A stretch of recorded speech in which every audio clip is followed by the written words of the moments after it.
All right, we are live for episode 23 of Practical Chrome. Welcome everybody who's watching out there. We want to thank you for coming to episode 23, which is called the HP 14 Chromebook. That's because we're going to take a look at it. It's going to be pretty sweet. Of course, today is Tuesday, May, what is it, the 21st? No, what is it? Today is the 20th, sorry. It's May the 20th, Tuesday. Of course, 2014. And this episode actually is brought to you by theeffectivegroup.com. Now, we, of course, want to thank our sponsor. This episode is brought to you by the Effective Group. Do you need a fantastic website that not only looks great on mobiles and tablets, but also gets you selling online? Then Effective Group is the company for you. Based in the UK, established 15 years and working across the world, you are really in safe hands with the Effective Group, and that is www.effective-group.com. And of course, a big thanks to them for sponsoring this episode of Practical Chrome. I'm supposed to put their logo up there. That's terrible. I'm sorry. that's their pretty cool logo they sent me. Look at that. So again, check out effectivegroup.com effective-group.com. Cool.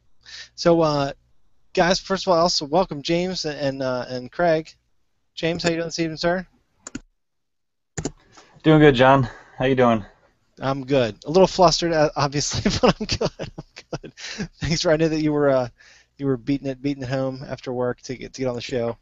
So I appreciate it. Craig, how about you, sir? How you doing this evening? I'm a little laggy, John. I'm a little laggy tonight. My connection's a little bit slow. It was out for about 15 minutes right before the show started, so hopefully it'll be back online, up and running full by the time we get done.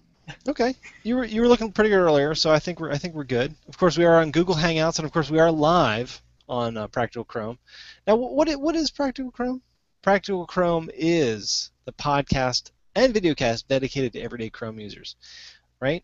So if you have a question or a concern, or you just want to know about Chromebooks or Chrome OS or the Chrome browser, all the many iterations, you definitely want to check us out every Tuesday at 10:10, and that's what this show is all about. I want to thank everybody again for being with us this evening and watching us, and of course listening to us on MP3 a couple days later after the show. We do create an MP3. Just visit practicalchrome.com, visit us on YouTube, check us out, and we'll definitely get you in the know when it comes to Chrome. Of course, now what we're doing is we're going to jump into some news. That's awesome. We're going to get into some news. First of all, Craig, thank you for putting together a bunch of the news. I was remiss this week with my duties. Just had a busy week, but Craig, I appreciate it. You literally filled up the news docket. I added a few just to make myself feel better, to be honest. But I do want to get into it. You've got some great stuff in there. And first off in the news, again, Craig, I'm actually going to throw it to you because you're the one that actually dove headlong into this and found out what was going on. Become a top contributor for Chrome OS. Craig, what's that all about? Sure, John. The Top Contributor program is a program Google maintains for all of its products. So we're talking Gmail, Android, Chrome OS, the Chromecast, every product Google maintains. And essentially, these are the volunteers that help in these official product support forums. So if you run into a problem with Chrome OS that cannot be solved by people in the Chromebooks community on Google+, you may have been redirected to Chromebook Central, which is the product forum for Chrome OS in the past. This program it's open to everyone. It runs 365 days a year. Basically, in prior past, you would have to be really, really active at Chromebook Central on the product forum, answering questions for new users, maybe doing some advanced debugging for some savvy users, but generally just help desk style tech support. But Andrea, the Chrome OS community manager for all of us that use Chrome OS daily, actually shared on Google Plus today a notice saying that they are actively seeking additional top contributors for the Chrome OS program. So basically, they're looking for anyone that's interested to fill out a quick form. It's literally your name, and you select which product you're interested, which would be Chrome OS, and you link to your current profile, which is connected to Google Plus. They're looking to invite people to 3 online hangouts to learn a bit more about the program, meet some top community members, discuss the products you know, and maybe even meet a few Googlers that work with Chrome OS. As for the obvious question as to why anyone would possibly volunteer their time to answer support questions on a volunteer forum, there's a lot of reasons, to be honest. The first one, obviously, is because you might want to help people. I know that's a very big reason for me. I lend a hand every now and then. But there's also some other benefits. You get occasional early access to some of the releases. You get a little bit more power when it comes to reporting bugs. And you do get weekly hangouts with the Googlers to report common issues that keep coming up. So it's worth looking into. If you have any interest at all, there's no commitment. I would sign up. I did sign up. And really, I'm just looking to learn a little bit more about the program itself. So that's the program, John. Rock on. I like it. Now, if you're watching the video version of the episode, either on YouTube or live on the Google Hangout on Air, I'm behind me is a monitor and kind of showing the website itself, and then also Andrea's post I showed a minute ago. There is a button about and join, and it looks like there's going to be a video there, and of course that's going to be google.com/get/top contributor. And that'll actually send you right to the site where you can join up and give Google a hand. It's pretty neat. I think it's a great idea. I definitely am going to sign up just because I want to get in there. I am concerned that I wouldn't have enough time necessarily to jump in every week and assist people as much as I can, because Craig, I'm like you. One of the reasons I kind of jumped on the Chromebooks G Plus community was because I was able to, I could definitely help people out if they had a question. And that's been a huge help to me, so I wanted to give back. So just another way to give back. James, I know that you filled it out, right? You jumped in there. I did. You've hit the forums too. You've answered a couple questions in the past. Yeah, I will be very surprised if they were to choose me to be a top contributor, just based on the fact that as far as the actual product forums go, I'm almost completely non-existent there. I spend most of my time on Google+. So we'll see. They didn't really tell us what they were looking for. Like Craig said, the form is very simple. Name, product you're interested in, and they make you link to your product forum profile. And so I don't know what kind of follow-up there's going to be, but I definitely filled it out because I would love to do it. It would be fun. I like to help people out if I can, like you in the Chromebooks community. If there's a question that I can answer before Craig gets to it, then I enjoy answering that. I know Craig or Brent or. Yep, they're on top of it, man. They are. So yeah, it'd be fun. I'm definitely interested, and I applied, and we'll see what happens. Yeah, I'll throw out real quick. It's my understanding that this form is no commitment. So even if you're just slightly interested, definitely sign up. It sounds like they're going to follow up with a couple intro hangouts just to see who you are and what you might be interested in contributing.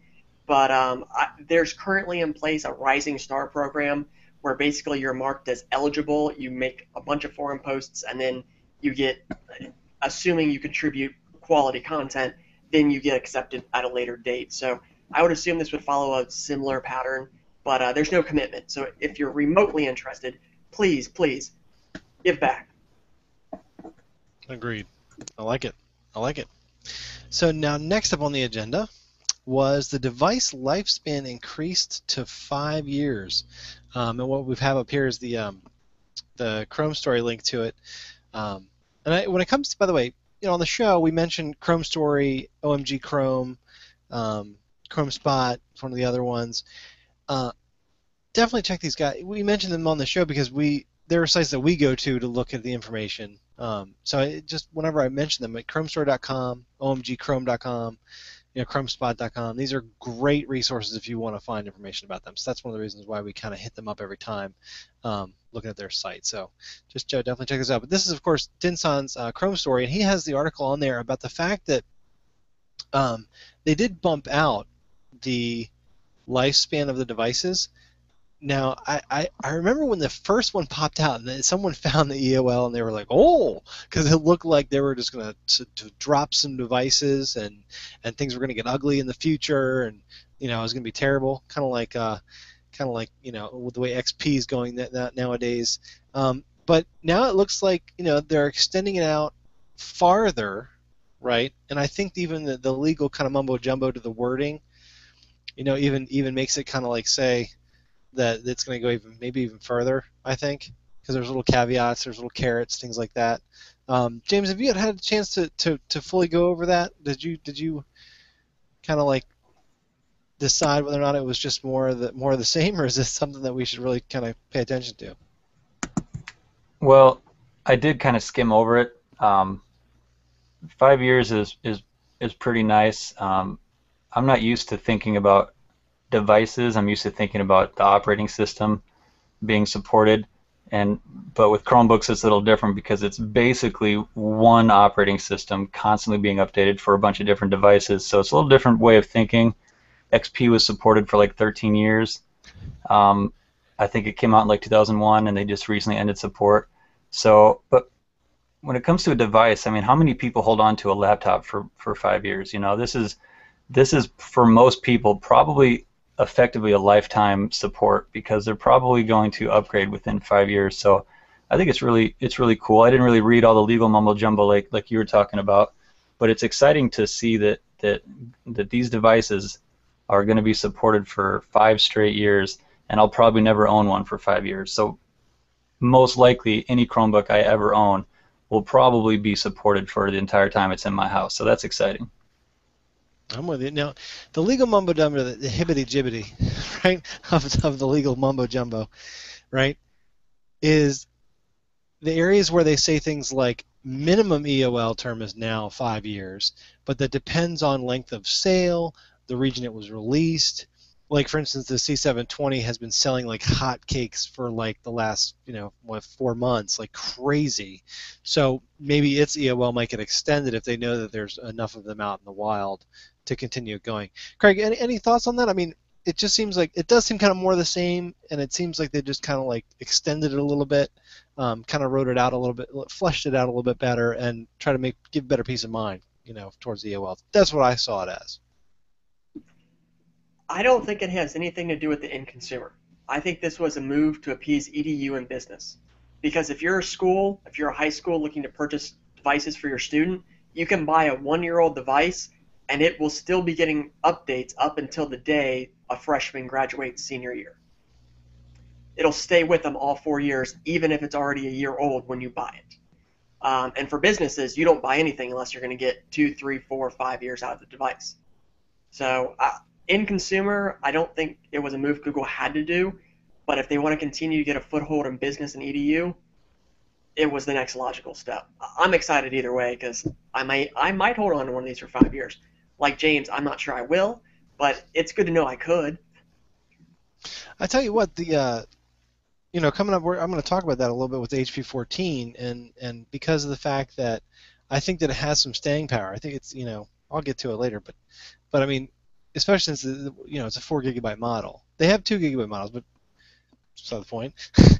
The 4 gigabyte models, and I think on this CPU, I think it could go a long way. So it was an interesting thing there. I think you can go that long, because the reason I say this is because I think we all know somebody who has a machine that they're like, yeah, that's my computer. And when you walk in their house and you know that they've been emailing you and talking to you, but you know that they're not like, super into this stuff. They just want to own one, right? Kind of like a TV.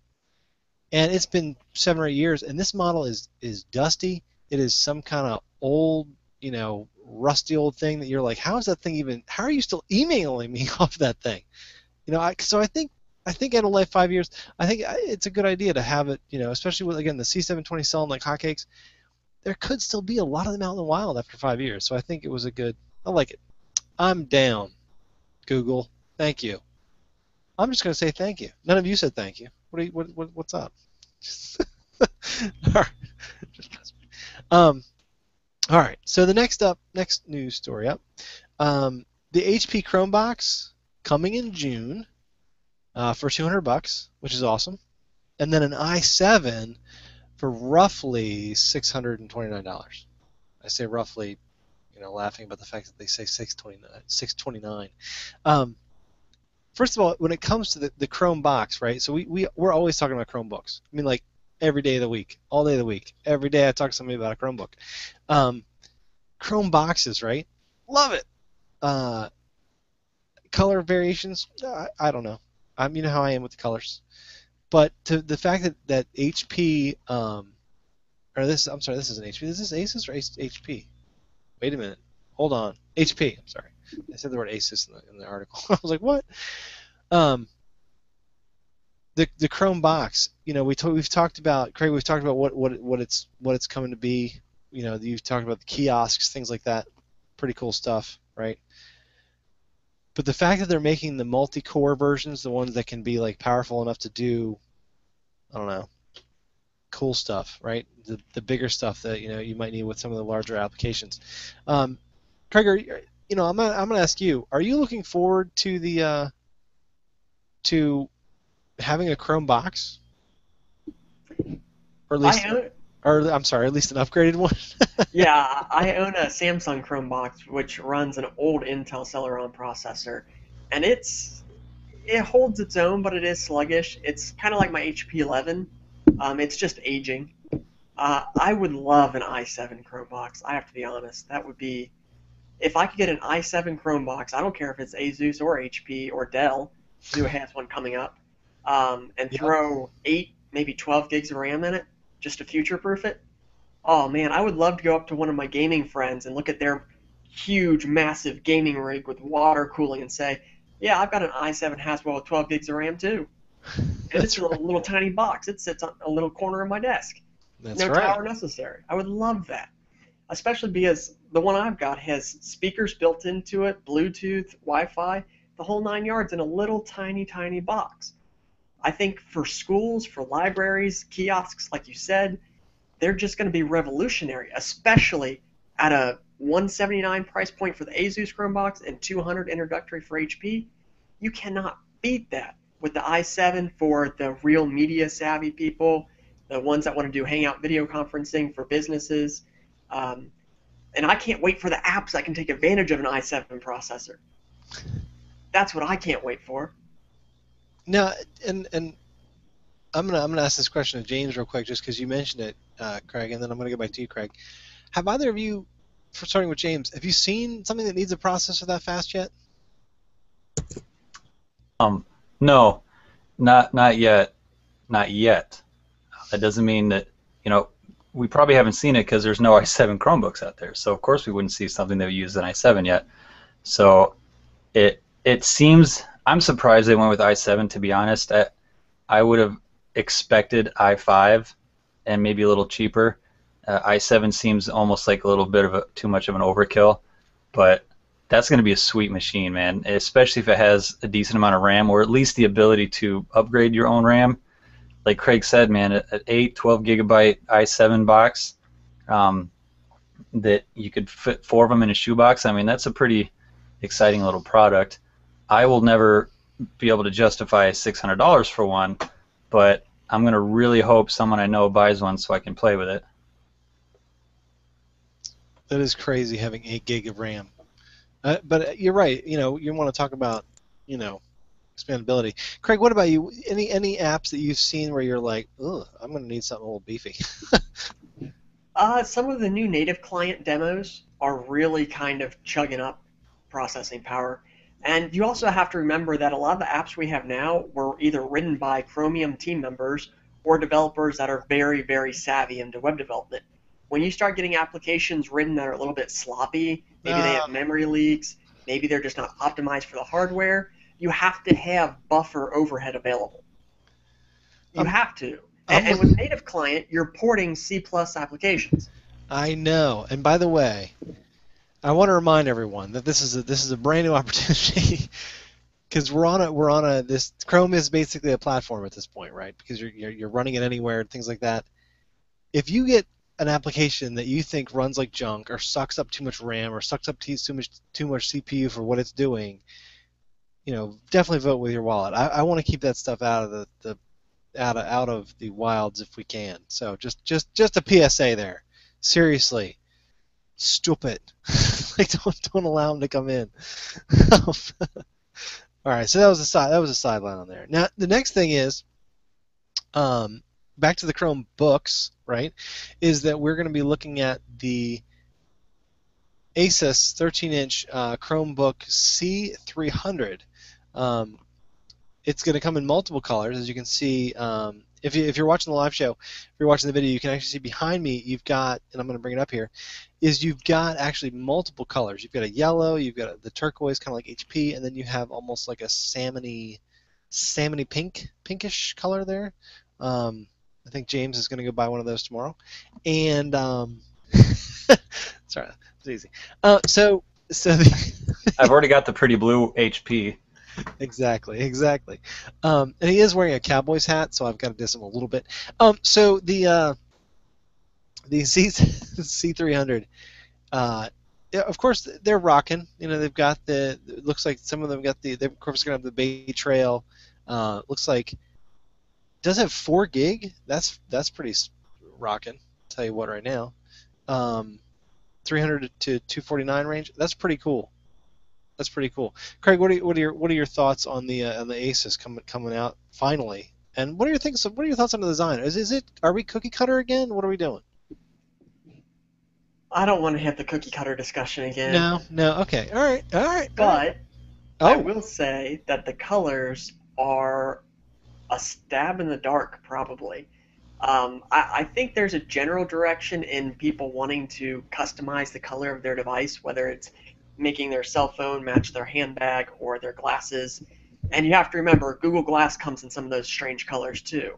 So it's theoretically possible, depending on what Motorola's 360 watch looks like, for you to be accessorized between your phone, your glass, your watch, and your laptop, all in a matching teal, blue, or pinkish color, regardless of your clothes or anything, or your hair, whatever else you want to customize. This is really kind of a fashion statement, I think. And well, I mean, we'll talk about the HP 14 in a little bit and its color choices, but I don't know how I feel about it. As long as there's a gray option, just plain, I would be okay with it. But I am curious, truly curious, about how well each color option is selling, and if that makes a difference in terms of what demographics they advertise colors to, how they target that. Maybe I'm just being a little business geeky here, but that's what I would want to know. All right, I'm with you. Now, James, you trying to get your hands on the pink one, brother? You know it. I mean, for the wife, because you really want the turquoise one back. That's what it is. Of course. Any thoughts on the color variations? I mean, James. In all honesty, you have the Acer C720 in black, right? In the cobalt or whatever. A metallic, whatever. Yeah. Yeah, metallic. Yeah. So not white. And we'll get into this too, but later. But I mean, your wife definitely likes the blue one better, right? I mean, she probably looks at the C720 is like, nah, I'd rather have my turquoise beast. She doesn't really care that much. She doesn't even use it that much, to be honest. If she's not doing work, which requires her to be on her work Windows laptop, she's probably just on her phone anyways. So, but if I asked her, I mean, she's a girl. She would prefer the blue. It might be a toss-up because the blue is bigger and heavier, but it's prettier. And when you compare it to her Windows laptop, it's still smaller and lighter. So I would have to assume that she would prefer the HP with the pretty blue or the peach coral or whatever that awful color is over the boring gray Acer. I'm with you. And then these are like, I mean, blue, yellow, pink. Forget about the colors. You mentioned the cookie cutter. This is actually not a cookie cutter Chromebook. It's got 4 gigabytes of RAM. Like, finally, I'm sick of 2 gigabyte RAM Chromebooks coming out. It's got a Bay Trail, which is cool because it's supposed to be comparable to the Haswell. We'll see. But it's also fanless, and they're saying like 10 hours of battery life. So that's cool. That's different. And they're talking like $250, maybe $300. I paid $350 for my HP. So that's a really great price point, I think, for what you're getting. 4 gigabyte Bay Trail. Screen resolution is the same as pretty much all the others. I don't really care about screen resolution. So I kind of wish that I hadn't bought the HP. And if I hadn't, I would probably purchase one of these Chromebooks. Maybe the pink one, who knows. Well, Probably no, whatever's available. That's why I got the blue one. no, they're coming. They are coming out later, and also Joey makes a note here that he's not clear if the 4 GB might be EDU exclusive. So Hmm. there could be some issues Ooh. with the C300 and the C200. The C200 obviously is the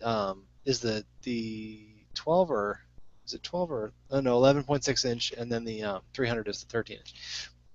So just keep that in mind, is that we are going to be looking at that kind of stuff where we're going to have to try and decipher whether or not the model has 2 or 4 gigs. And we It's already also a 32 gigabyte hard drive, I think. Am I right on that? So it that's looks like another. yeah, there is a 32 gigabyte SSD, and of course integrated HD graphics from Intel. So that's normal, all normal stuff there. And that's on the 13-inch model, looks like. But again, we'll have to see. We'll have to see how that's going to pan out. First of all, we have to see him. It's one of those things. We'll let it go for now. The colors, of course, are the one thing that we can see and be like, ooh. And everything else is all like, maybe. So real quick, another great story, and this actually has to do with everybody out there, because this is stable news, right? So that means, huge news, stable 35 is out for Chrome OS, right? I think for Chrome browser too, right? So I think we're definitely pushed out there. Everybody's good to go now. We're now all on stable 35. If you've been rocking beta, you've had it for a couple weeks, I believe, but maybe even 4 weeks. But you've got the hot wording with OK Google now. You on the start page, you've got the Chrome OS launcher now supports folders. I mean, this is a big deal. This is one of the big pushes. And again, this is of course got the great, like, you just automatically get updated. So that's awesome. So I think that this is one of those things where we're going to talk about. We talk about Chromebooks, Chromeboxes. We're talking about all these hardware stuff.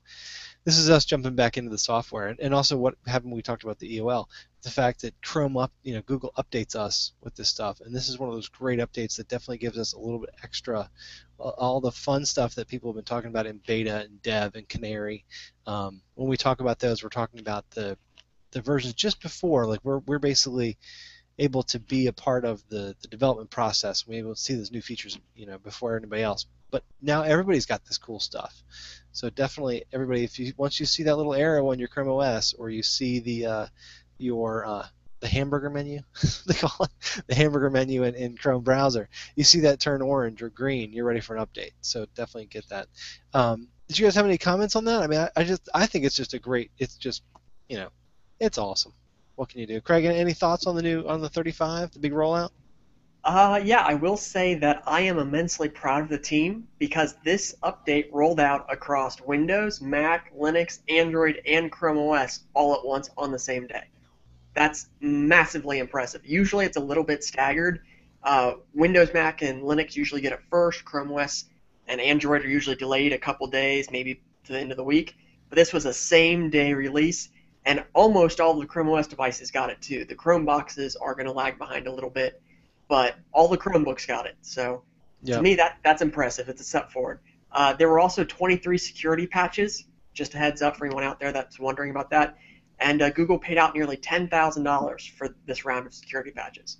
So if you're a security researcher, sell your exploits to Google. They'll pay you for them. There you go. James, any thoughts on 35 rolling out?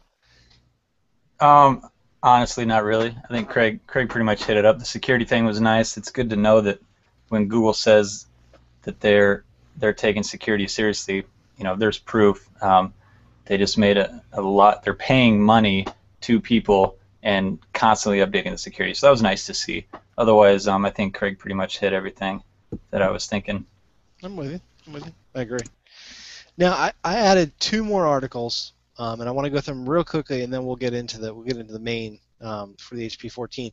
But the Firefox is getting Chromecast support. That's right. I'm going to talk about Firefox. You know why? Because it is a pretty darn good browser. First of all, it's not as good as Chrome, but it is getting actual Chromecast support. I don't know if you guys had a chance to read that, but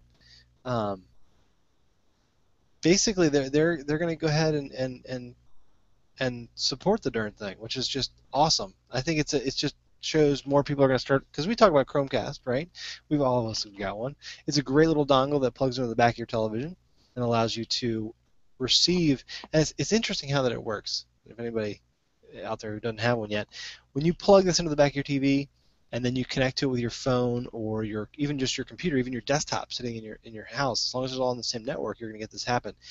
You can then push a movie or something like that, like YouTube, Netflix. You push it to the Chromecast, and it's not that the Chromecast is using your device to like take the data. It goes to the TV, it goes to the computer, then goes to the TV. The Chromecast takes over everything, so that way all you're doing is sending simple control signals to it, but it's downloading, it's loading the data, and then it's displaying on your television. So it's really cool. So having Firefox kind of jump on the bandwagon, I think it's pretty cool. Did either of you get a chance to read that? You can kind of just nod, or I don't know if James is like, yes, I did. James, what are your thoughts, sir? I'm a little excited and confused. Maybe I'm just terrible at reading, but it looks to me with the picture right there, it looks like they're at least talking about Firefox Mobile supporting Chromecast, which would be kind of cool. Firefox Mobile might jump ahead of Chrome Mobile in terms of Firefox or Chromecast support. So that'll be interesting to see. I know that we've all been begging for better Chrome for mobile Chromecast support. So maybe Firefox jumping in the mix will light a little bit of a fire in Google's pants. But I think that's cool. I mean, I don't use Firefox, but I know a lot of people do. Pretty much most people who hate Windows, which is most people, and they don't want to use Internet Explorer, but they're afraid Google's going to steal their data, they're using Firefox. So they're going to reach a lot of users. Firefox support is going to help bring Chromecast into more houses, I think. So that's really exciting. And like you said, Firefox is a good browser. I can't get it to work on my Chromebook, so can't use it. Sorry, Mozilla. But yeah, that's really exciting. It'd be nice to see mobile support. That's what I'm really hoping to see, some more competition in the mobile browser Chromecast support arena. Craig, any thoughts on it real quick? Yeah, I'm not familiar enough with how they do their weekly meetings to really understand whether it's desktop or mobile. The screenshot James is referring to, which is on the article you're showing behind you, John, and it'll be in the show notes, is Roku streaming. So it's not Chromecast in that specific photo, but whether or not it'll work that way, I can't say. But they say possibly by the end of the week, with builds rolling out after that. So we'll know for sure soon. I like it. That's pretty cool stuff. Now, the other thing I wanted to mention really briefly was the Chrome Web Store. Two improvements. Actually, I think there's three. I think there's three improvements to that thing. And I can't remember. I don't know if we mentioned this last week or not, but I'm going to bring it up again. The Chrome Web Store. We've talked about it a couple times, and we have badmouthed the crud out of it. You know why? Because it's a little rough.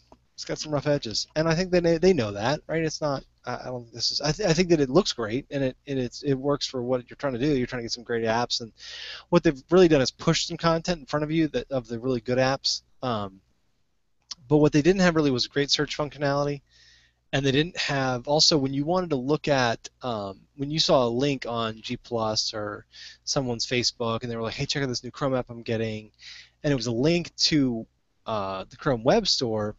Yeah, it didn't work on mobile, so it was like it'd be like be sure to check this later, and then didn't give you any options. So there's a couple things to the Chrome Web Store that have been improved. One, you can see it on mobile. B, you can get a reminder to install the app on your desktop. Awesome. And then B is the search functionality. And what I'm going to do, Craig, I'll start with you. I'm not sure if you've checked this out or not, but I'm going to really quickly kind of pop this up, and I'm going to go to the Chrome Web Store. And if you could kind of have you checked out the awesomeness that is the new Chrome Web Store? Yeah, I saw the filtering earlier today while I was searching for an extension, and it didn't help me find what I wanted. Unfortunately, but unfortunately, right. I gotcha. James, what about you, sir? Have you had a chance to try out the new functionality there? new search A functionality? little bit. I did notice. I noticed one day that there was some like more filters and stuff when you're searching. Haven't really played around with them, but I did notice that they're improving the search. The thing I'm loving is what you mentioned about the mobile, because I spend so much time on my phone, and I don't even think about it. I'm just on my phone. I see a link. Ooh, this person says this app is pretty good. I'm gonna check it out. Hit the link. It's an error page. This is your browser's not supported. Right. Now it takes you to the Chrome Web Store. Obviously, you can't install the app on your phone, but you can at least read about the app, check out the reviews, screenshots, that kind of stuff. There's even a link that says, remind me to download this on my desktop later. So I don't have to use Pushbullet to push a link to myself to check later. I can tap that little link and it will remind me to download the app later. So that's, for me, that's the most exciting improvement. The search functionality, you know, there's not very many apps in the store compared to like iOS or Android, and 95% of them are terrible. So the search function hasn't bothered me much. Most of the good apps are right there on the main screen, or someone's talking about it on Google+. But as we see the store get bigger and bigger and more apps in there, they're certainly going to need a better search functionality. So it's good to see that they're taking that seriously. Yeah, I agree. I agree. I agree. The I'm showing on the screen behind me, real quick, is the new search functionality, and I looked up TechSmith so we can see Snagit and then the Snagit extension, and what they've got, and what I'm going to do is I'm going to switch over. So if you just kind of look at that, you might be able to see it on your screen now. You didn't have this before. There's these types and features. I think the types was at the top, and you could like check the box for like extension or app. But now you have the option of checking just like apps, right? So that's going to bring up just the one from TechSmith. Now, if you were to actually say like Office, right, and then I were to go to runs offline is an app, and then let's go free, right? So now you've got all the really cool free Office-based apps, right, except for Solitaire, I guess. But you can also click by Google. And this is no offense to the stuff in the store, but sometimes when you're looking for something that's by Google specifically, that's when I would get kind of frustrated. And so for me, that was kind of cool to see that. Was I was able to be like, oh, cool, there's all the apps from Google that I wanted to see, that I was looking for. So that's kind of that's what I was really impressed with as well. Craig, you wanted to add one more item to the show notes real quick to the show. What's up? What's up? Yes, I forgot this earlier. I'm sorry. You're This is fired. actually. Oh, I'm fired, John. Okay. This, this is actually a story worth talking about. And I preface it with that because it's Bitcoin related, and I know a lot of people just immediately stop listening. The Bitcoin. It's Bitcoin related. Okay. So the story goes, there is a independent developer building a Bitcoin wallet called CryptoKit. It's being published in the Chrome Web Store, and basically it allows you to store your Bitcoin wallet file as a Chrome app. And the problem with that is that it's in the Google Chrome Web Store ecosystem, and as John pointed out earlier, the Chrome Web Store is sometimes a little bit wonky. Right. But here's what happened. This developer published the app. It was up and running for a while. Everything was fine. People were using the app. They had money stored in this app. And then Google decided to pull it for undisclosed terms of service violations. And people freaked out. Completely understandable, because their wallet was missing. And it's because Google remotely uninstalled the extension from their computers. Whoops. Whether they were running Windows, Chrome OS, Linux, if they had this Chrome app installed, Google pulled it from their devices. Now, it has been restored, and the developer has been very, very great about outlining exactly how to recover your settings, because when a Chrome app gets uninstalled today, it doesn't actually clear the setting file. That's deleted during regular performance cleanups. So I haven't seen a case yet where it was unrecoverable, but there was a debate happening about whether Google should have the power to uninstall apps you install from their stores on your devices. Android does the same thing. Google can remotely uninstall Android apps. They do it quite often, actually, if they're malicious. But it's interesting that Google pulled this for a terms of service violation. They didn't actually label it malware or anything dangerous, but they still went ahead and uninstalled it from people's devices. So, I mean, we could probably dedicate an entire show to just should they have the authority to do that, or what is it once you install it, it's your device. Microsoft can't uninstall Photoshop from my Windows computer. Why should Google be able to uninstall any given app from a Chromebook? But I thought it was definitely a big news item. It didn't get a lot of press just because probably it's Bitcoin related, but I think the underlying point, which is that if you put your data into a Chrome app, Google could potentially pull it, was worth bringing up. Nah, that's kind of scary. I don't like that story, Craig. It's terrible. James? I'm sorry, John. James, a lot of people aren't happy. That's well, they were actually missing money for a while there. They're like, holy cow. James, thoughts? Well, as a customer service rep, my first thought is to say, well, you signed off on the terms of service, but to be honest, it is kind of crappy that they can do that. I don't know, now that Windows is going all cloud and they have their own Metro apps, I don't know if they can remove apps you've installed on Metro or not. I think it is kind of like once it's on my device, I don't care if the developer broke the rules. It's my app, it's on my computer, so I'm kind of with Craig on that one. But don't forget to read those terms of service before you download stuff. Just to clarify my position, I'm not actually saying that. I'm actually kind of in favor of them having the ability. I would be more in favor of a transparent process, or at least some sort of communication, maybe a dialogue that pops up and says, hey, we think this could be malicious. Do you want us to go ahead and remove it, or would you rather keep it? I think it could be a smoother process, but I am kind of in favor of Google having a fail-safe capability. I just would prefer it gets used in a more transparent way. I'm with you. I got you. I can totally see all that. And Craig, I appreciate you bringing it up, because that is kind of, I'm into the Bitcoin. I have a few, right? Few thousands of Bitcoin, because they're just too expensive these days.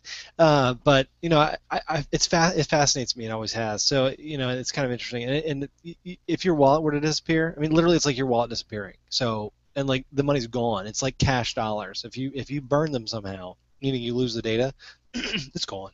It's gone. Never coming back. So it is very interesting, and it's startling in something like that. So. All right, guys. Well, we're going to get into we're going to get into the review of the HP 14, but of course we're going to have a quick break for our sponsors for today's broadcast. Of course, that is the Effective Group. I'm going to make thanks to them. Now, the Effective Group, they're let me get this. Let me get this right. I'm doing my best. This is my first time with a sponsor, but the Effective Group stats show that they increased their turnover or search rate of website ninefold. Their group services are website design, SEO management, PPC management. Of course, that's price per click, and then product listing ads management and social media management. So they basically sell the whole package to you of your online presence. And then, of course, to find out more about Effective Group, do visit their portfolio and read about their success stories by visiting effectivegroup.com. That's effective-group.com. And I keep on forgetting the logo. That's terrible. They have a great logo. I'm supposed to put it behind me. Sorry about that, guys. Again, making the internet work for you is what is as Effective Group, what they do. I've got actually their website behind me, and I wanted to show everybody this. It's going to be a little bit difficult to see, but one of the things that they do, and I talked about before, was if you wanted to look great on mobile and tablets, one of the things that they do really well is the responsive design. Practical Chrome is also the same way, where instead of having a mobile version or a tablet version and having to move around, it's responsive, meaning that it actually goes by the size of the device itself. So if I'm going to, like behind me right now, you can see I've pulled the tab of the Effective Group's website, and I'm just going to kind of show you how it scales, how the words come together just like that. Like that's what it would look like on my tablet. And then if I were to scroll down, you can see that they've really done a really good job with the responsive design so that everything starts to line up, and that it looks the same, on your tablet and stuff like that than it would on your phone and on your of course on your computer, like you can see here. All I have to do is widen it a little bit, and then it just scales out. It's really great. They've done a really good job with their website. I've looked at a couple of their other testimonial websites. They're really great as well. So definitely check them out. Effectivegroup.com. Again, that's effective-group.com. And again, thanks to them for sponsoring this episode of Practical Chrome. Now on to the main, guys. Boom! Right? What do we got? We got an HP 14. First of all, special thanks to HP and Google for hooking us up. So I want to have a quick caveat, and we talked about this. We talked about this as a group earlier this week. Everybody, this is my caveat about Chromebooks, right? If you enjoy a decent-sized machine, right? The reason it's called the 14, of course, is because it is a 14-inch screen, right? Diagonally, of course, measured. But if you enjoy a larger device, I think that this is going to be what you might want, right? So you can see here, there's the HP. It's pretty big, right? And James, of course, you have one, sir. Craig has an 11, which is almost it's kind of like the same type of design like we talked about the hinge. See, he's got it up there. He doesn't have the variant that looks just like this one though. What's up with that, Craig? Come on. So but what I want to talk about the caveat was the fact that we talked about that when you buy your Chromebook, it doesn't matter what RAM it has. It doesn't matter what screen size you have, what resolution you're really running at. You're going to fall in love with the OS, number one, and then number two, you're going to fall in love with the device. I think that because I have the Acer C720, and this is still my favorite device, even though I've turned the other cheek when it comes to the colors. I think that this turquoise is actually pretty amazing, and I wanted to let everybody know that when it comes to your Chromebook and which one you decide on and which one you purchase, that really is going to become your favorite Chromebook. I do believe, because that's what's happened to me. Even though I've seen now the HP 14, which is so drastically different from the C720. It's a different color, which I'm always about the black, things like that. It's just it's interesting to me about the fact that everyone talks about what we talk about the power, not everyone, but the geeks in the room talk about the 2 GB versus 4 GB and how large the SSD is and all this good stuff, which CPU, Bay Trail, whatever. The one you get, it's the one you're going to love. I mean, you can get an ARM processor, you can get an Intel processor, it doesn't really matter. You're still going to love your device. So keep that in mind when you're shopping for one. You shop for the one that you want and the specs that you think that you're going to need. And definitely keep it at that. So that's my caveat about buying a Chromebook and owning one. I think I'm going to make that caveat with every single review that we ever do, because we know people that have Samsungs that are ARM chips, and they know that they're lagging behind, but they still use them every single day, and they love them, and they keep using them every day. And they're Sammies, right? They have a nickname for them. They love them. They're really excited about the new release of the Octo Exynos chip from ARM. They're really excited about it. So just keep that in mind when you buy your Chromebook. So really quickly, I wanted to kind of show the size comparison. So this, of course, is the Acer C720. That's how big that is. This is going to get kind of funny, but I'm going to do my best. Holding them both is heavy. So you can see the difference in the size there, right? So if I scoot that out, and that actually is a difference of 2.5 inches this way and 1.5 inches this way. I measured. That's right. I checked it out. There's a difference. So it's noticeable weight-wise. It's almost like a pound. There's 1.5 pounds, I think, almost 1.5 pounds, roughly, sort of, maybe, close. And when you look at it, I'm going to do this. This is going to be fun. This is because again, we have just the show here. So this is the difference in the sizes. Can you see that? Isn't that cool? If you're not watching the video version, I've actually got the Acer C720 inside the HP 14, and it actually it doesn't even take up the full size of the 14-inch screen, nor the keyboard, nor anything. I mean, you could literally close this thing if you gutted it. You could hide the C720 in it. So those are just some of the aspects of the device. Now the other thing is, of course, that it's a 4 GB. So a 4 GB. Now James, do you have a 4 GB model of the HP 14? I do. You do? What are you noticing performance-wise? The HP does outperform the Acer a little bit. I am I use a lot of tabs, mostly because I'm lazy and I don't like to have to open new ones. So if I know I'm going to be editing this WordPress site later, I'm probably just going to leave the tab open and get back to it later. So I have a lot of tabs open, and the Acer does lag behind a little bit sometimes when you get up to 30 plus tabs. The Acer or the HP seems to handle that a little bit better, and I can only imagine it has to do with the RAM, because as far as I know, literally everything else about the machines hardware-wise is the same exact processor, all that kind of stuff. So it does seem to outperform it a little bit. For the price, I still prefer the Acer. I love the Acer just because it's only $200 and it only lags behind a little bit, and we're talking about getting up to 30 tabs, so that's kind of my fault.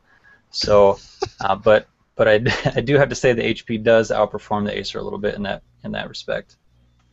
I'm with you, Craig. Craig, do you have any of the 4 GB models? Have you noticed the? Yeah, both my Samsung Series 550 Chromebook and Samsung Series 3 Chromebox are 4 gig. And you've noticed the difference, right? Have you? What I noticed most of all is the checkerboarding and scrolling. They go together, but I noticed a huge difference in the C720 versus the HP 14 when it came to scrolling and the checkerboarding that goes on. Well, I can't really compare them directly against my HP 11 because it's got the ARM chip, Right. but I have used an Acer C720 as several of them. I actually found them to be kind of smoother than the Samsung Series 550, and honestly, I think it's the Haswell. The Samsung S550 has a Celeron older. It was 2012 model, I think, so it's been a couple years. And just the Haswell, even with 2 gigs of RAM versus 4, the Haswell makes all the difference. Yeah. There's no checkering on either device, as far as I can tell. But again, that's just with a couple Google Plus tabs, not getting up into 30, 40, 50, 60. But Not getting into 30, 40, 50, 60 tabs like Mr. Welbes. I guess if you're a hoarder. Exactly. He doesn't close anything. Well, so besides the fact that I think that 4 GB does make a large difference, okay, large is not the right word. It makes a difference, right? So you can definitely feel it when you're scrolling around. You can feel the difference. You can see it. What happens is when you're going really fast on an Acer C720, basically the background can't catch up fast enough, or something can't get, and it'll put up like this checkerboarding, and then it finally catches up. With the HP 14, I don't think I ever experienced that. So I think that the benefit of the RAM, I think, is definitely there. So definitely, if you're thinking about a Chromebook and you know, if you're concerned about power, I love my C720. I still use it every day, and when I run into the checkerboarding, I don't care. Because it's literally like half a second or less that it retreats and shows me the page. So it's not that big of a deal. And everything else that I've tried to do with it works fine. Age of Ascent works flawlessly on the HP 14 and the C720, but it looked better on the 14 because it's a bigger screen, right? And it was beautiful. It was gorgeous on the 14. So that was kind of one of the things. And the texture of it has, like, instead of a shiny plastic, it has like this really cool, soft kind of feel to it. It's really nice. I really like that. And the turquoise is growing on me. The family loves it. I mean, like, loves it. They're like, I want to play with that one. And the girls loved it and everything like that. So that was kind of cool. The other thing is, and it's hard to see here, but there's a little SD card. I mean, not SD card. What am I looking for? What do they call those things again? The 4G chip? Yeah, the 4G. What are they called? They're called something. I can't remember. For the life of me, that's terrible. SIM card. SIM card. There you go. SIM card. There's a SIM card spot, and if you purchase a HP 14, if you purchase the ones that come with 4G for life, and that's 200 megabytes a month. I mean, how often are you not on a Wi-Fi hotspot? It's going to be pretty rare, but when you need to do something, kind of like the advertisement that they have, when you need to download that prospectus, right? Well, you're going to be able to do that right now. So, even though you're not available, and it won't cost you anything. and you can always bump that up with pay-as-you-go. So that's another really good bonus about this model. I've got a link to the HP kind of like Chromebook site, so you have the 11 available that you can see, and you've got the many different variants of they have a 2 gigabyte variants of the 14 that I saw. But they do range, I think it's from like 279 all the way up to the 350 down here at the bottom, the 350s. And Costco has them. They have it's kind of cool, so you can like walk in there and just pick one up today for that 350 price range and get all that cool stuff. That's pretty rocking. Now, those are the good things. Now, the other thing I wanted to mention, I think because of the size, I think that the Pixel is of course, I haven't held one yet. I've seen one. I've seen one, but I haven't actually held it or used it. But I would honestly say that the HP 14, because of the size of the screen, because of the 4 gigabytes, because of the 4G chip in it that allows you to use cellular, mobile data, I think that this would honestly be my standard bearer for like the right size laptop currently for like a replacement. Because if you're going to do something where you want to be ultra mobile, with the C720, again, it's much smaller, right? So if that's what you like, but if you're looking to replace a current model that you have that's got a 14-inch or 15-inch screen, and you want the power and you want things like that, I think that this is kind of, for me, the standard bearer, because it's inexpensive, but yet it has great build quality, and it's a really nice computer. Again, I love my Acer C720, but I think that when it comes to what are your thoughts on that, guys? I mean, the Pixel was rocking, and it's a beautiful piece of hardware, but it's also really expensive. They haven't come out with the number 2 model yet, and not that they really need to. That thing's a powerhouse. But when it comes to inexpensiveness of Chromebooks and what the whole point of kind of like the chrominess of it all, the Googleness of it all, that was kind of my besides the cons, which I'll go over in a minute. That was kind of my thought. Was this to me is like the standard bearer. This is a laptop. This is a machine, right? What do you think about it? James? I'll start with you, sir. I mean, I don't know if you've seen a Pixel or not, but I think this is more like in line with like what is really like the laptop replacement. I would agree with that. It would be nice if they could make it a smidgen lighter. I feel like kind of like a wuss saying that out loud. I used to make fun of other people who complained about how heavy it was, and until I bought the Acer C720. Now I almost don't even want to pick up the 14. But I think you're right, because a lot of people are rocking. I mean, I think I have a 17-inch HP laptop downstairs that weighs like 200 pounds, and it's ridiculous. If I gutted it, a hamster could live in it. I mean, it's just a beast of a laptop. And so if you're going from something like that to an Acer, you're going to be like probably annoyed at how ridiculously small the screen is. So the HP definitely fills a huge gap there. If you're looking to replace maybe an old XP laptop that's probably 15 inches, and the HP 14 has the power, it's got the RAM, it's got the size. So I would agree with your assessment on that.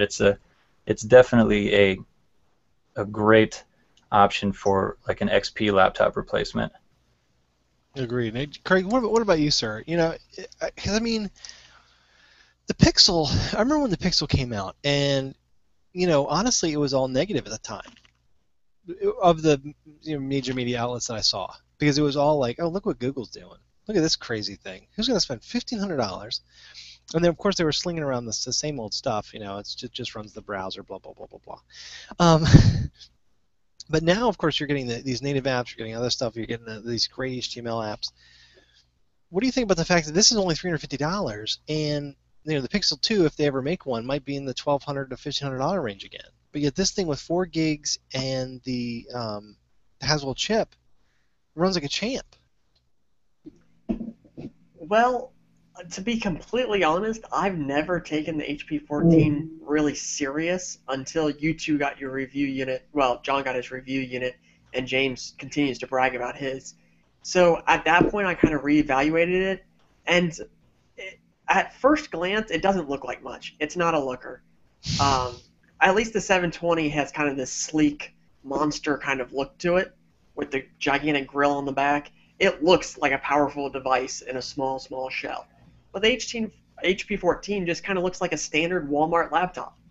So But as soon as you start listing out, though, when you really start to list out, oh, it's got a 4G LTE chip.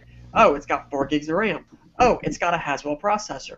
Oh, it's got a 14-inch display. Then it all kind of starts to come together, and when I haven't touched one. So until I pick one up, it's hard for me to kind of say, oh, this is a viable option for somebody. But the more I look at the specs and the more I hear how thrilled the two of you two are with them, the more I'm thinking this probably is that mid-range device that we talk about like it's some sort of theory that just doesn't exist. It's just there. Maybe it'll happen someday, because we keep expecting like a $400, $500 price tag for a mid-range device. But I think this at $350 is the mid-range. I mean, we talked about the Pixel being $1,500. That's an outlier. The top end of the spectrum for Chrome OS may be $800. Maybe it's $700, which would make this a true mid-range laptop.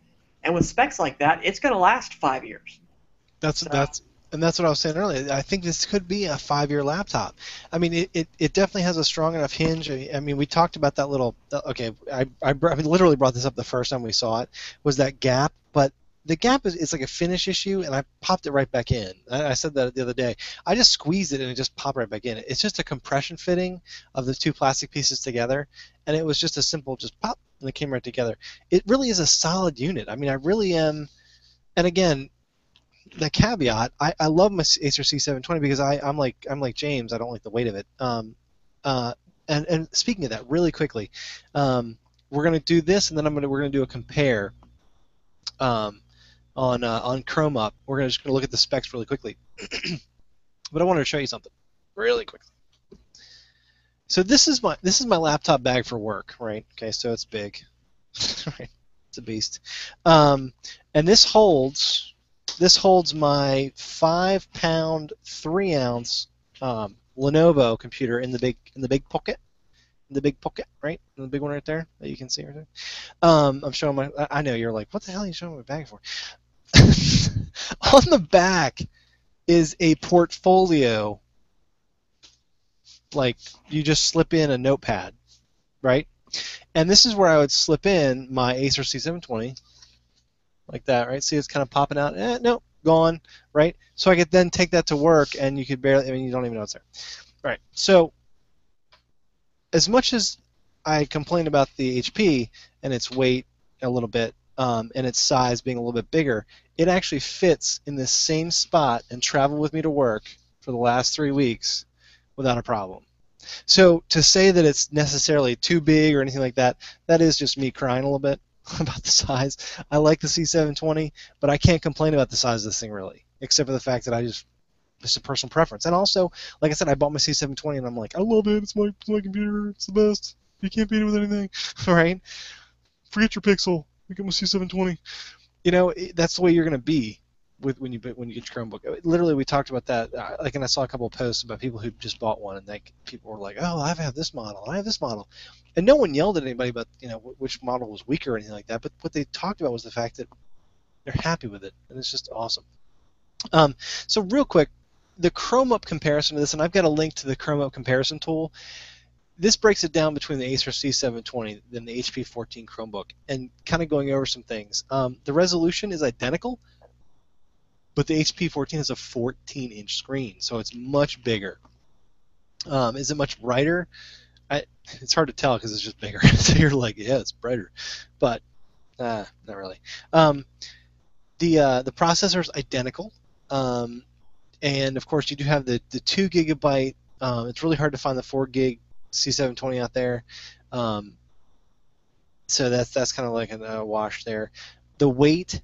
Now, when I weighed my Acer C720, I got 2 pounds 10.6 ounces, and the way I weighed that was we do a lot of shipping. So we have like a professional shipping scale, so I was able to weigh everything. And we're talking like almost 1.5 pounds heavier is the HP, so that was kind of a thing.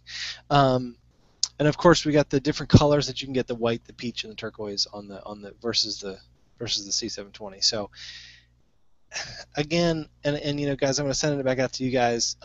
Looking at the comparison, you can compare this kind of stuff all day long. But in the end, the Samsungs are great models. The Asus is coming out. All these things are great. It's kind of like, for me, it's like buying a car. You literally have to just sit in them and see how it feels to you, and then you buy that model. Or if you're brand specific, at this point, every brand has them. Toshiba, Dell, Lenovo, like all of them are going to have them. So if you're brand specific, you just got to go out and grab one, right? So I already mentioned the cons. That we've kind of compared to, giving a little comparison tool there. Definitely check out the show notes. I've got all the links. I've got all my cons. My cons were just the color, because I like black, but yet that grew on me. The weight, the size, and the other thing was the palm rests have kind of a when you rest your palms. I'm a big dude, so the edge is just kind of, it's not rounded. Like the C720 has kind of like the plastic is one uniform piece that rounds over the edge, versus the HP14 has a break in the plastic, and you can kind of feel that when you're resting your hands on it. So I didn't like that. It's like minor. So yeah, that's the HP14. Any kind of final thoughts on the fact that, Craig, I'll start with you. When you buy a Chromebook, it's not like you're buying, it's not like you're buying just another Windows machine at this point. I mean, you're going to be jumping into a new experience, but you're also going to be, you're jumping onto something fun. And so, what are your thoughts on the fact that, like, you've owned multiple models at this point? Could you really name a favorite? And if you did, is it one of the low-powered models where you're like, but that's just the one I got?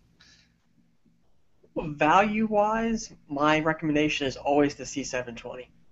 For $199, you get a fantastic piece of hardware. The software is going to be the same no matter what device, but the Acer C720 is just quality hardware at the cheapest price point imaginable. If you're into something a little bit bigger, you need the bigger screen, the HP14 is a great choice. I haven't got to play with the Toshiba yet. I want to. I hear it's a little bit flexible, but other than that, it's pretty quality hardware. I would love to play with some of the Lenovo models, especially the Yoga. I think that's kind of an interesting form factor.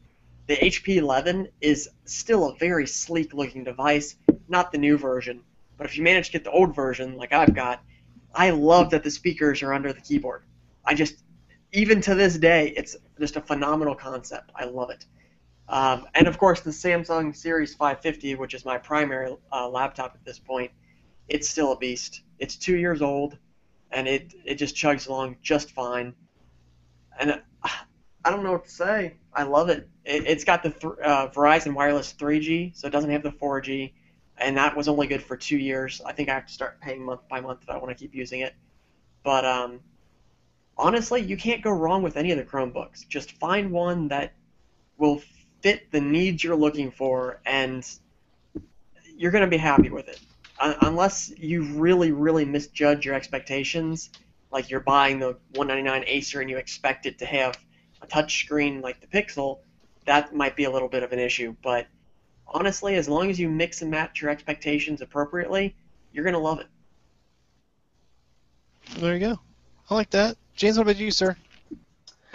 Well, I've owned the 550, or the 550, or whatever they call it, and the Acer C720 and the HP14, and I've played with the Samsung Chromebook.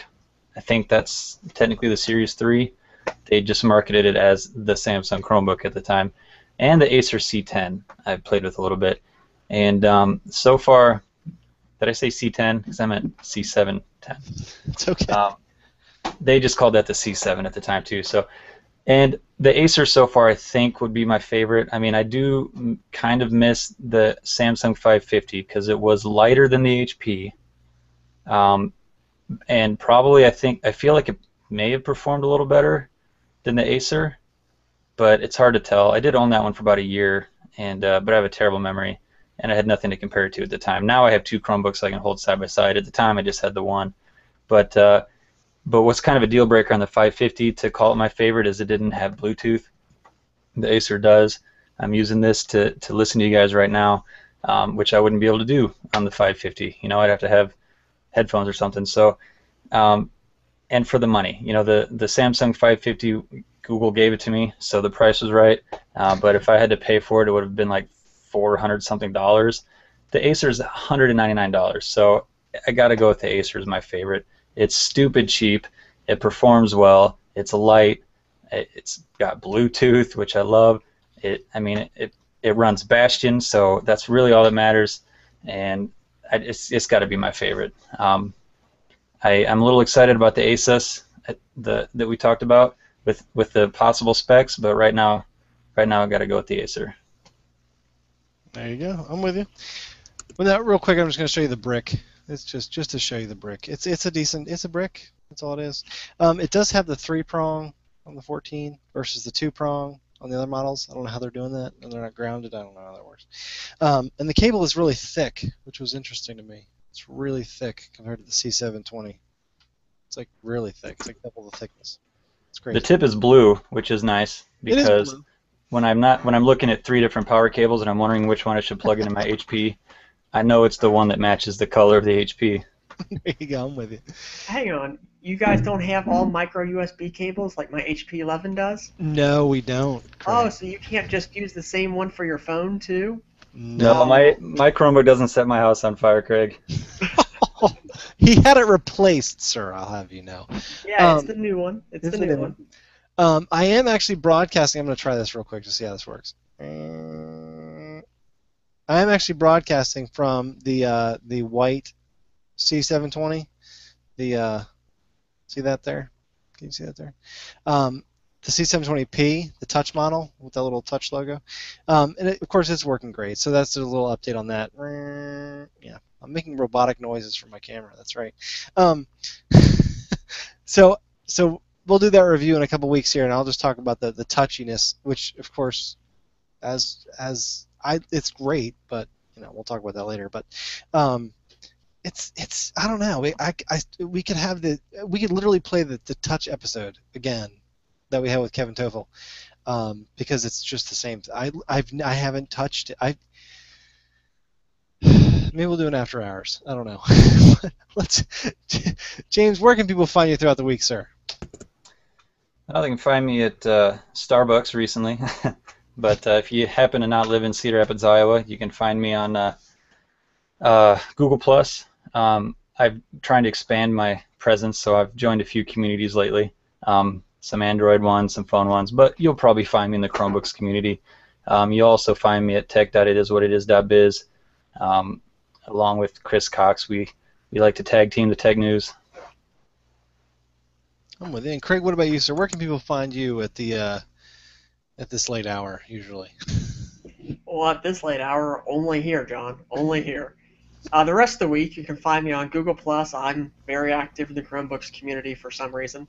And you can also find me at chromeup.com, keeping that comparison tool up to date. That's right. I mean, I'm actually on the HP 14 dedicated page, too, checking that out, which it has a couple of really cool links there, review sites. That's awesome stuff. Well, guys, thanks again for coming on the show, and thanks, everybody, for watching. When it comes to these reviews, they're special because, first of all, we have to thank the Google and HP. They're the ones that actually hooked me up with the HP 14. I definitely think that if you're out there and you're looking for a model that is going to replace your laptop current, most of them are about 15 inches, so this might be one of those things that you're looking for. And at the price point and the T-Mobile stuff, definitely pick one up. And the 4 gig, awesome.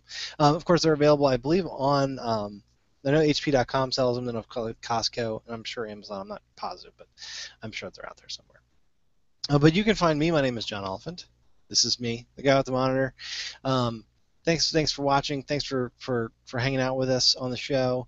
And remember to watch Practical Chrome. Of course, Practical Chrome is the podcast, video cast, live every Tuesday night at 10 a.m. or 10 p.m. 10 a.m. What? No, 10 p.m. Eastern Time. And if you do miss the live show, be sure to check us out on YouTube on the Practical Chrome channel, as well as practicalchrome.com. Everything that we spoke about, all the links, all the fun stuff is going to be on the website, within a couple of days, and then there'll also be a podcast that you can catch using your Stitcher, your Stitcher, your TuneIn.com, your iTunes, even on the iTunes, you can check it out there, and definitely check us out at practicalchrome.com. Again, everyone, thanks for watching, and of course, thanks to our sponsor, Effective Group, effective-group.com, for sponsoring this episode of Practical Chrome. We're going to go ahead and end it here. Say goodbye to everybody, and I don't know, guys. Guys, are you prepared for an after hours, or are you guys ready to go? It's too hot up here, John. I gotta go downstairs take an ice bath. That's right. You're sweating. You're sweating. All right, you got it. You got it, James. Craig, you interested in an after hours show? I can stay for a little bit, but not past midnight. Not past midnight. Oh, come on. All right, we won't do it tonight. I can't even remember what it was I wanted to talk about. That's terrible. What was it I wanted to talk about? You were going to have a prequel to the Touch episode. Was it a prequel to the... Oh, yes. You know what it was? Since we're already kind of into it, was the Age of Ascent. Craig, you're 11, toasting it, like literally rocking that thing. Yeah, I actually took a video, but I don't remember what I did with it. It probably wasn't a great video because I was trying to hold the camera with one hand and play the game with the other, so I was losing even quicker than typical. But yeah, the HP 11, it ran the game so smoothly. I'm talking all the graphics were in the right place, the sound effects, no lag, and 50 frames per second. It was just absolutely unbelievable on an ARM chip. It blew me away. I mean, I've tried it out a couple times in the past, and it just wasn't up to standard on some of my other devices. So I was expecting ARM chip, it would just lock up right away. When they say they made performance improvements, they really made performance improvements. I was blown away. Yeah, that's what I now James Niswan, the CEO, I talked to him a couple of weeks ago, and I asked him about the improvements that were coming, and he said that they were going to come up with ARM improvements, and I was like, "Oh, that's cool." Just thinking, it's so funny because I was thinking mobile, right? And I wasn't even thinking about the fact that, I mean, this is going to hit like all the Samsungs that are coming out recently and things like that. This thing is going to be awesome, and they had like trails. I watched Psycho Romeo's video, and it was rocking, man. And they showed the new trails coming out and the new HUD that they got, and I was just super impressed with that. So I kind of wanted to bring that up just because the ARM chip and the improvements that they made are ridiculous. You know what I mean? Yeah, So. Definitely. And I actually followed up with their general manager on their forum, and he said that they've got it running on some smartphones now too. So they were probably testing ARM for mobile, truly, and just hit ARM on Chrome OS by accident. But I'm happy either way because it was a smooth experience. That's awesome. That's awesome. Now, of course, we're talking about. I mean, this is after hours, so I'm not trying to plug anything or anything like that. But ageofascent.com, ageofascent.com is what we're talking about, and I'll check out the episode of the show if you're listening to the after hours now and you're like, what are they talking about? Talking about this rockin' online game called Age of Ascent, which is just awesome. And every Saturday at 4 they have a live alpha test where you can just jump in and just play, and it's just the bomb. And I, on my Windows machine, it didn't do like super great, but that's because this thing's not, not really meant for it. I think just because this Windows machine is it's not meant for that. But my Chromebooks had always been great, and the HP 14 it was like ridiculous. So there was that. That was the one thing I want to talk about.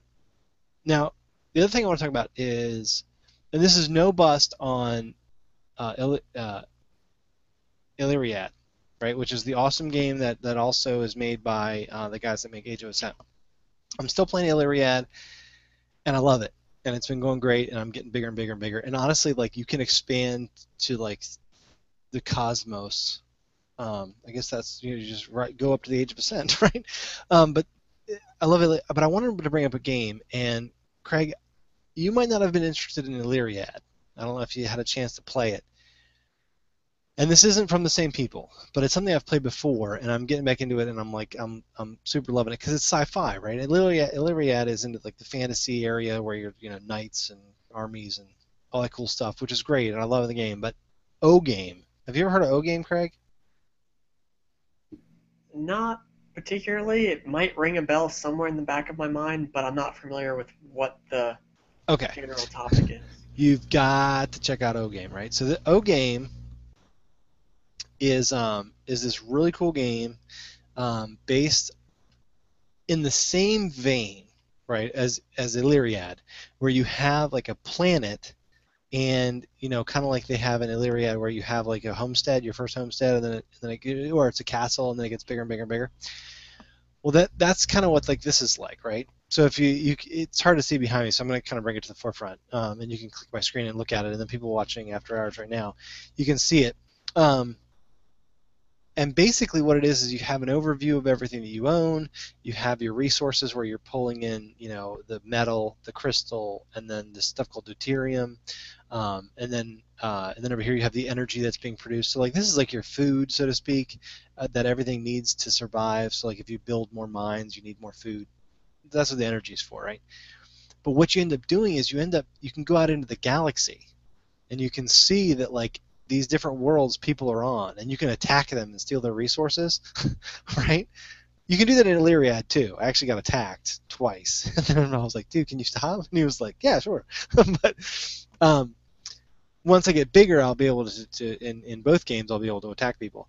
But so the game is kind of the same way, but you do research, and then like you have like you can do like if I click research here on weapons technology, I click it, and it's the same thing. Now says 20 minutes, the timer's down, and then I'll get that more advanced in weapons technology. But then you also have a shipyard where you can build things like small fighters, large cargo ships, heavy fighter. Recycler, which goes out into like the debris fields where people have had a battle, and you just collect all the crystal and metal. It's really cool. So it's kind of like the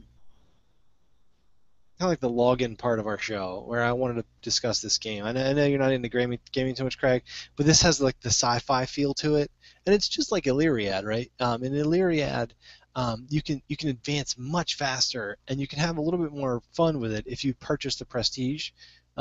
Which is kind of a way to level yourself up and make things move along a little bit faster.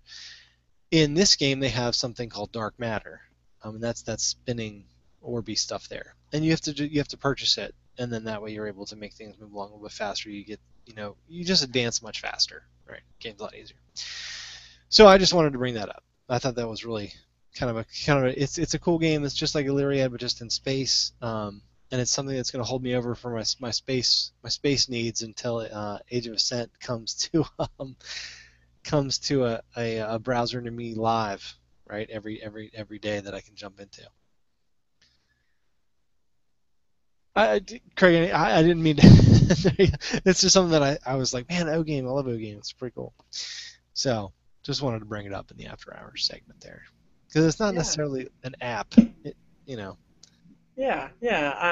Like you said, I'm not really interested in a lot of those games. When it comes to time-based games, if I can't cheat by changing the console clock, then I'm not really super interested. I can remember doing that back when I was, 10 years old, and that was the cheat code. So, but these are all server-based, so you can't, unless you're going to hack into the server to change the server clock 5 minutes forward so you get leveled up faster.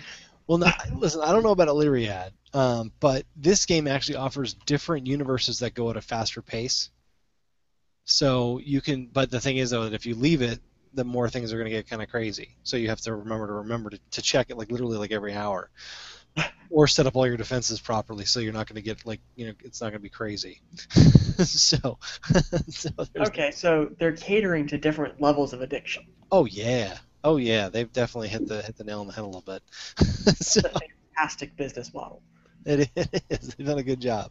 So anyway, that was my two after hours points. Was the and touch I'll get into with this white Acer C720, which I'm broadcasting on today. We'll get into that, but yeah, you had one other thing in the show notes that we didn't get to, which was the balloon app correction. Oh, See, and you know what? I never even put it back. You caught me on it twice now. You know what? And I'm gonna. Here's the thing. The app's, there's no evidence that the app is malicious or anything like that. It was their marketing techniques. When I looked at the person that did the marketing on Google Plus for this app, I didn't appreciate it. I thought it was definitely super spammy. Like, I go to things that when I advertise Practical Chrome, I've joined all of the G Plus communities that have to do with Chrome. I've joined it. Now, I haven't advertised on it, though, unless I was making a comment and I reference an episode of the show, right?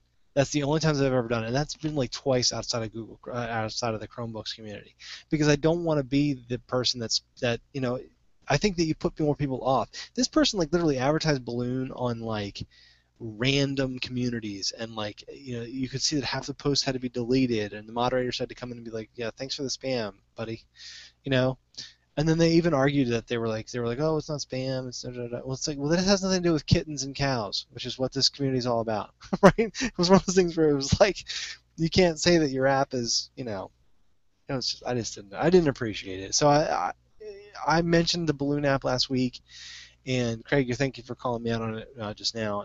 It has nothing to do with the app. I don't know if they hired someone to do the G Plus stuff or not, or maybe it was the developer. I have no idea. But all I know is that the advertising was a little bit shady to me, and I didn't like it. So. Yeah, and I'll add to that and say that before the advertising even started, I guess before the second wave of advertising started, there was a first wave where they promoted it in the Chromebooks EDU community on Google+. And Brent Sullivan, who's a moderator of the Chromebooks community, caught it and said it was actually a pretty well-written post. It wasn't blanket spam. But what he found was when he went to the Chrome Web Store and tried to download it, one of their promo images contained a curse word. And it was along the lines of unfrickin' believable. Right. But he was promoting it, the developer or the PR person was promoting it in the EDU community. Right. Now, the app may be perfect for an EDU environment. It might be. But you can't have a teacher telling students to download an app when the promo image contains inappropriate for classroom environment content. Right. So that was flag number one. And from that point, Brent and myself had a vested interest in figuring out what's going on with this app. So when the spam started to roll in, we were on top of it. Right. But and you're right. It was kitten and cat communities. It was in the Chromecast community. It was bad, and it got worse, I think, when the Google Plus spam filter stepped in. But it didn't do its job properly because it didn't remove the post. It just disabled comments. So Right. Then you had members that could see the spam, but they couldn't tag a moderator on that post. So they were creating additional posts to tell the moderators of the community about the spam in their community that they couldn't comment on. Right, exactly. That was a little rough. It was rough for about 12 hours, I think, and then the spam filter just snapped and everything disappeared all at once, as far as I could tell. So. Right. But, yeah. So yeah, thanks again for reminding me. And I don't, maybe I'm too nice because you know what I mean. It's the app seems to work well, and so it does exactly what it was intended to do. But it's one of those things where my personal preference, is for a company as a whole. And if the devs or the company wants to reach out to us and just let us know what happened or whatever, that's fine. But I really did not appreciate that because I looked at the person and they literally, because then you look at all their posts and you could see that they hit, like Craig said, like it was like cats and kittens and like Chromecast where like the app doesn't even work, right? At one point they went to a photographer's website, and the photographers, it was a community based on trying to copyright your photos and make sure that they're not stolen. Or the post was about that. Meanwhile, they posted about this and was like, yeah, try this app, and it's like, well, that app takes photos and puts them in your Google Drive and your Dropbox. How is this not preventing thievery? This is thievery. And then they argued for like 2 more comments, and I'm like, this is getting like, you can't. I don't know. Whatever. I didn't appreciate that at all. So I'm not going to. So I'm taking it back. I deleted the extension myself. So. Yeah, and like you said, the worst part is they didn't even disable on the profile of the account showing what communities they had posted it to. You can Right. do that. I have that set on my account because I often cross-post my post to a couple different communities, and I don't want all the duplicates on my profile. So I just hide I the gotta do posts. that. Yeah, it's really handy. It is. Yeah, Until you have to find something, and right. then you don't have a central place to look. So then you're relying on the search. And if you're going to rely on Google Plus search, it's probably easier just to do a Google search. Because Right. the Google Plus search is kind of horrible. It's like Reddit search. It's just unbelievable how horrible it is when Google is a search company. Look at that. Their web store and then their yeah, that's bad. I don't know if they're building like a custom search engine for each thing and they're not talking to the engineers that develop the main search, or if search is just complicated. It might be. I'm not an engineer. I think it's complicated. I think it is Well, complicated. I know that I don't use the Google Play Android store search. I don't. Instead, I go to the primary Google homepage, I type in the app name, and then there's a where you see like images or books, there's an apps category there. And it Get outta lists here. the Google Play results. Shut It does. And it's a million times more accurate than Google Play is. Because Google Play, if I search for, I don't know, if I'm looking for a TV show like Community, it'll bring up all these unrelated soundboard apps and just garbage and nonsense. But this gives you a clean link to it. I think it might not work for movies and TV yet, but it works for apps. What's a good app? Localcast. Wait, no, Podcast Addict. Yeah, there you go. Or Pocket Casts. And then hit more, and there should be apps. Shut up. Look at Yep. that. And it'll give you Google Play and I think iTunes and a couple other third parties. AppBrain, because AppBrain, they've got some great reviews on that kind of stuff. Yeah, and Amazon I think is probably on there. iTunes, that is awesome, dude. You just told me something. Look at that. Look at After Hours does have. Here's the other thing, Craig, and After Hours does have good stuff in it. We're decently informative. Yeah, we are. What I really like about, excuse me, we're decently informative. What I also really love about this is the fact that when you click install here, it gives you the options of your different devices. So I can see my Moto X and also, which is already installed on. That's why that's gray there. And then of course my Acer Nexus 7, and then also I got to remove this one. This is the one I actually just sold this on eBay, which I was a couple days late. So if the guy watches this, I apologize for shipping it late. But I love that you literally don't have to use the App Store on your phone. You can just go to, as long as you're logged in, you can just say yeah, and it's like immediate. So good point. I didn't know about the apps thing though, Craig. Thank you, sir. it's handy. There's actually a couple different custom search options like that. I don't know if some of them might be labs you have to enable, but I mean news, maps, flights. Yeah. They're handy. They're handy to know about when you're looking for something specific. Or like when you're looking up practical Chrome, and you want to look for videos. That's right. Yeah, that's true. You can. They're not. It's not in the App Store, but when you go to videos, there's a ton of them, Craig. Yep. Hey, there's that one that it's just me the entire video. I know. You were great. Listen, it's a learning process. So It is. That's right. And then, what else was I going to say about that? There's something else. Oh, yeah, I agree that being able to install apps from the web and just have them pushed to your phone, it's so amazing. Isn't it cool? It's cool for the reason that it's amazingly handy. I mean, I talk to like iPhone owners, or even Windows Phone owners that don't have that capability, and they're blown away. They're like, well, what do you mean you don't have to use the App Store on your phone? And I said, no, I can just do it from my Chromebook. I just type it in, hit install, and it shows up on my phone about half a second later. That's right. I love it. It truly is. I mean, it's a level of remote management that I've now come to expect. Exactly. I totally agree. It's convenience. It's super convenience. It's the No bomb cables. diggity is what it is. Oh, did we talk about? Yeah, we talked about MTP support last week, I think. Yeah, we did. Yeah. Okay. So it's coming. It's coming. It's getting better, I hear. I mean, with Milestone 35 rolling out today, 37 should be in, let's see, dev. I think it's already in dev, and 36 should be in beta.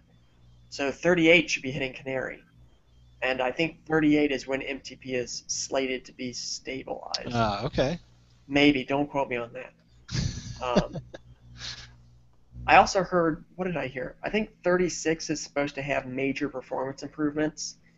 I can't name a source on that, though. I'm looking forward to that, though. Yeah, I'm not in beta, right? Actually, as of this second, all of my devices are stable. It's a weird time. What? It's a weird time. What we'll do is let's get all. I think we're gonna finish the after hours portion, right? Okay. I think that's good. I think that's Sure. good. Do you think that's good? I think that's good. I think it's We'll good. let everybody go. We'll let everybody go home. We still have one viewer. That poor guy or gal. Hi, viewer. That's right. Are you sick of us yet? That's right. But we'll see you next week, everybody. And Craig, thanks again for coming on, and we will see everybody next week. Thanks so much for joining the broadcast. Even the after hours portion. You guys are great.